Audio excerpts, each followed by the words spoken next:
আসসালামু আলাইকুম। আওয়ামী লীগের নেতাকর্মীদের জন্য অগ্রিম ঈদ মোবারক। কারণ আমি আমার এর আগের ভিডিওগুলোতেও বলেছিলাম যে লেখা রাখেন, আওয়ামী লীগকে নিষিদ্ধ করার যে দাবি উঠেছে এটা এই অন্তর্বর্তী সরকার অথবা এই সরকারের যারা উপদেষ্টারা আছেন তারা কেউই করবে না।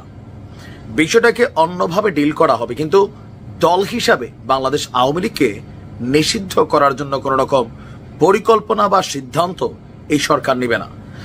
আর যারা এই দলটাকে নিষিদ্ধের জন্য সর্বপ্রথম দাবি তুলেছিলেন, মানে আমাদের এনসিপি বা বৈষম্য বিরোধী সমন্বয়করা সার্জিস এবং হাসনাত, আপনাদের খেয়াল থাকার কথা, স্মরণ করিয়ে দিই। এই সরকার গঠিত হবার পরপরই তারা দুইজন হাইকোর্টে একটা রিট করেছিলেন, ঠিক 24 ঘন্টার মধ্যে তারা তাদের রিটটা তুলে নিয়েছেন। এখন আওয়ামী লীগকে নিষিদ্ধ করার জন্য এই যে বিষয়টা, এটা সরকারকে দিয়া তারা চেষ্টা করতেছিল। তবে ডক্টর মোহাম্মদ ইউনূস নোবেল পাইছে ভাই, দুনিয়াটা ভাইজা খাইছে। 3-0 নিয়ে চিন্তা করে আপনার বোঝা উচিত। ডক্টর আসিফ নজরুল ইসলাম তিনিও ক্ষমতা গ্রহণের পর বলেছিলেন আওয়ামী লীগকে নিষিদ্ধ করা উচিত হবে না। তবে যারা আওয়ামী লীগের মধ্যে মানবতা বিরোধী গণহত্যা অথবা অপরাধ কর্মকাণ্ড চালিয়েছেন এই জুলাই আগস্ট অভ্যুত্থানে, তাদের বিচার হবে। তাহলে গেল গতকালকে রাত্রে আবার ডক্টর মোহাম্মদ ইউনূসের এই বক্তব্যের পর ঢাকা বিশ্ববিদ্যালয় থেকে ব্যান আওয়ামী লীগকে নিষিদ্ধ করতে হবে যে দাবি দেওয়া উঠেছে, আমি আবারও বলি এগুলোতে কোনো কিছুই হবে না। এদের এই দাবিটা এখন কার বিরুদ্ধে? সরকারের বিরুদ্ধে। সরকার কার? এদের। এখন এরা যদি সরকারের বিরুদ্ধে দাঁড়ায় তাহলে বুঝতে হবে যে সরকার ঠাস করে যে কোনো একটা সিদ্ধান্ত নিবার বাংলাদেশের মানুষ এই মুহূর্তে বিশ্বাস করেন আর রাজপথে নামবে না।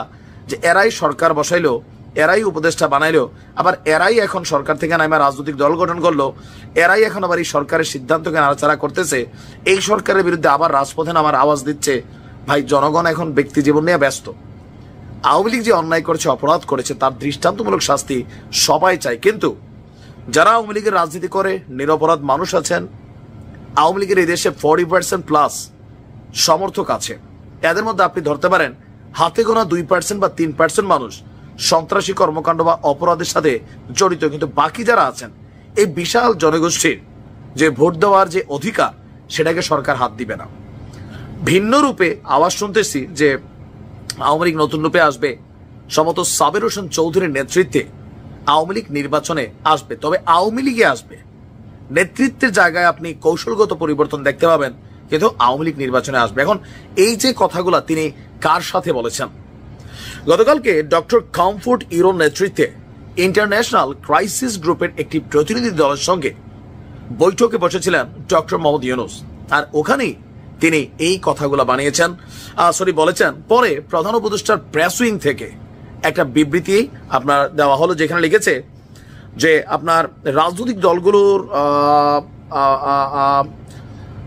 জুলাই মাসের গণঅভ্যুত্থানের অপরাধের বিষয়ে জাতিসংঘের ফ্যাক্ট ফাইন্ডিং মিশনের প্রতিবেদনের পরিপ্রেক্ষিতে সরকার আওয়ামী লীগ নেতাদেরকে হ্যাগের, নেদারল্যান্ডসের হ্যাগেতে যে আন্তর্জাতিক অপরাধ আদালত আছে সেখানে পাঠানোর সম্ভাবনা নাকচ করেনি।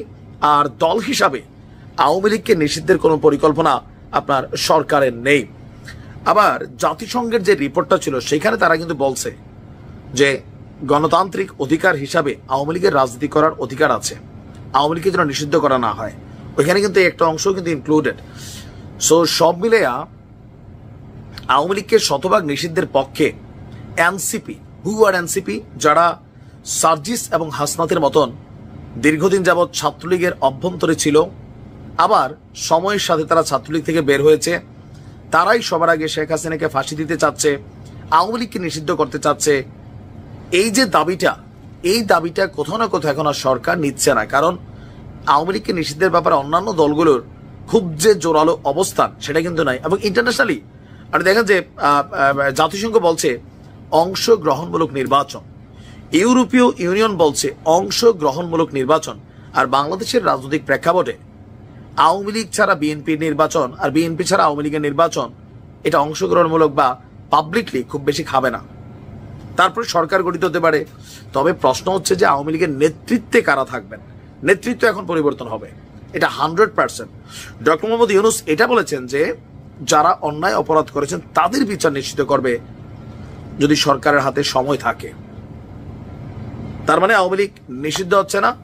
যারা আওয়ামী লীগের মধ্যে বললাম না 2 থেকে 3% হয়তোবা সারা বাংলাদেশে ক্যালকুলেট করে যারা প্রত্যক্ষভাবে অপরাধ অথবা সন্ত্রাসী কর্মকাণ্ডে অথবা জুলাই আগস্টে সম্পৃক্ত ছিলেন, বাট বাকি যারা আছেন তাদের রাজনৈতিক কারার প্রেক্ষাপটটা আবারও ফিরে আসবে।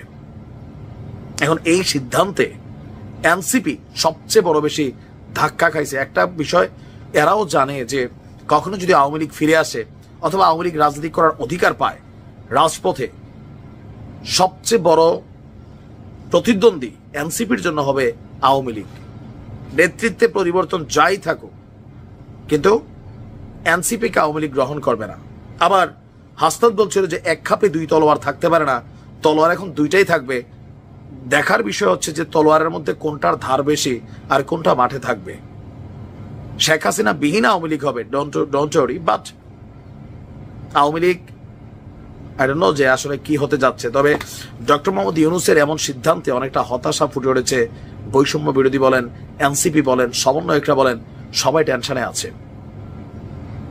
ভালো থাকুন।